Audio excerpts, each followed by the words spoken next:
कदीम दरख्तों और सरसब्ज़ व शादाब हरियाली से भरे एक वसी व अरीज जंगल में तमाम मखलूक़ात के दरमियान एक गहरा अफसाना सुनाया जाता था।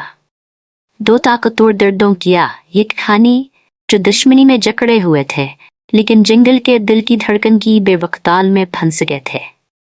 ये कनी थी कानो ताकतवर सलूर बिग बंदर और जरी की एक जबरदस्त सचुकीन अफड़ियत जिसके तराजुल है कैतर सख्तावर आंखें जो कदीम ज़माने के जंगली असरार से चमकती थीं।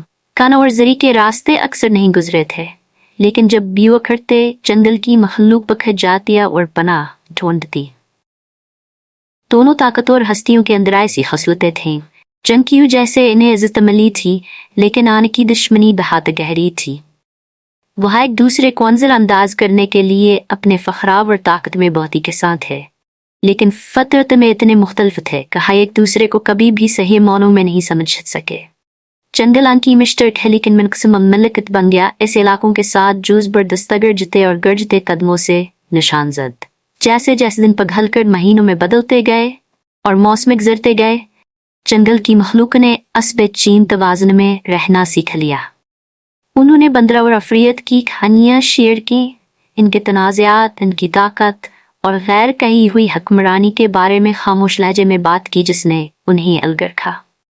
लेकिन एक नाखुशगवार मौसम, एक तवील खुश्कसाली ने ज़मीन को अपने लपेट में ले लिया। नदियाँ पतली हो गईं, हरियाली मुरझा गया और वसाइल नायाब हो गए। जंगल का तवाज़ुन बिगड़ गया और इसकी तमाम मखलूक़ात को नुकसान पहुँचा। असवीरानी के दरमियान कानवावर ज़रीक ने अपने आप को जंगल के दिल की तरफावर करीब तर होते हुए पाया। वह वाहिद जगह पानिया व खुराक बाकी थी। एक धंधली सुबह जैसे है सूरज की पहली किरणें दरख्तों में से पहुंचे, कानों ने एक छिपे हुए नखलस्तान में कदम रखा जो कदीम दरख्तों से जड़ी हुई और एक छोटे लेकिन कीमती जेल से भरी हुई थी। इसके आसपास अक्सर सब्जी फफ्तों की कमी के बाद एक खुशाइंद नज़ारा थी। जैसे ह्योहा पानी पीने के लिए झक गया। एक धीमी गड़गड़ाहट की आवाज़ साफ करने के इस पार गूंजी। कानों जम गया, उसकी जबलतें तेज हो रहे थे। वो हास आवाज़ को अच्छी तरह जानता था, ये ज़रीक की थी। अफरीत ने क्लियरिंग में कदम रखा। इसका बड़ा फ्रेम अर्द गिर्द के दरख्तों को बोना कर रहा था। इसकी नज़रें कानों पर जमी, इनकी जंगली चमक पहचान और चैलेंज का इम्तिजाज है। हवा तनाव से गूंज रही थी। वो झील के मुखालिफ सरों पर खड़े थे। जंगल के जुल्म और सितम से दो ताकतवर इंसान इकट्ठे हुए थे। दोनों दरिंदों ने महसूस किया कहा बोहन सिर्फ एक दूसरे का मुकाबला करने पर मजबूर हो गए हैं, बल्कि बकाफी नाकाबिल माफी फिरकत का भी सामना कर रहे हैं। इन्हें पानी, खुराकाव और बाग की हिफाजत की जरूरत थी, लेकिन दोनों छोड़ने को तैयार नहीं थे। कानवाप ने पूरे कद पहुंच गया, ताकत के इजहार में अपने सीने को धड़क रहा था। ज़रीक ने गिरजदार गर्ज के साथ जवाब दिया, इसके मज़मीन से टकराई।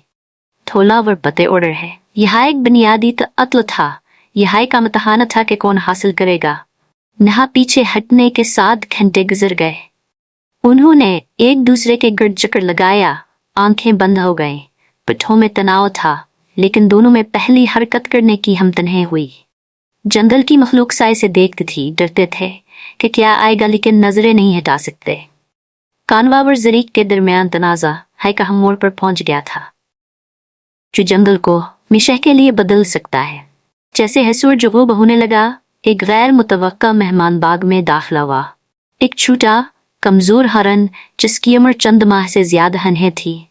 इसके कदम कमजोर थे और पानी के करीब आते हयास की आंखों में मायूसी दिखाई दे रही थी। अपने इर्द गिर्द के खतरे से गाफिल थी। कानवा और ज़रीक की तुझास मखलूक की तरफ मबजूल हुई और एक लम्हे के लिए इनकी दुश्मनी भूल गई। नौजवान हरन ने पीने के लिए अपना सिर नीचे किया और पहली बार कानवा और ज़रीक ने एक दूसरे से परे देखा।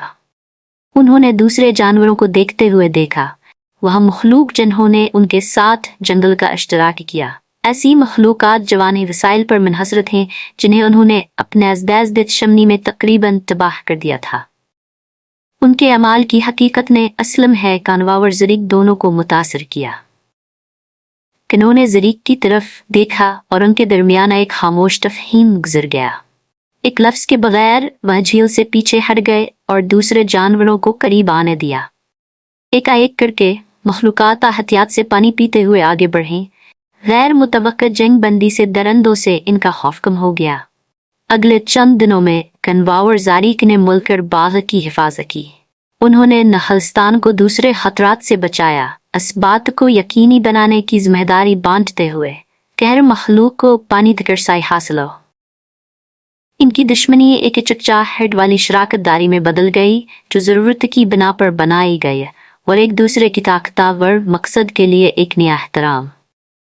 जैसे खुश्क साली खत्म हुई और जंगल अपनी सिर सब्जी में वापस आ गया, कन्वावर ज़ारिक ने रास्ते जुदा कर लिए, लेकिन आने के मुश्तरके फ़र्ज की अद बाकी रही। उन्होंने अब एक दूसरे को महज हरीफ नहीं बल्कि जंगल के मुहाफिज के तौर पर देखा। ये कैसा किरदार जवान के इख्तिलाफात को ख़त्म कर देगा।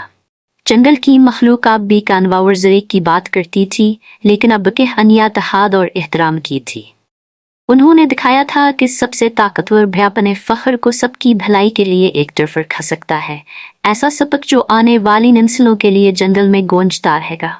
और इस तरह जंगल का दिल धड़कता है, जो बंदर और मॉन्स्टर के दरमियान गैर मुतवक्का बंधन से मजबूत होता है।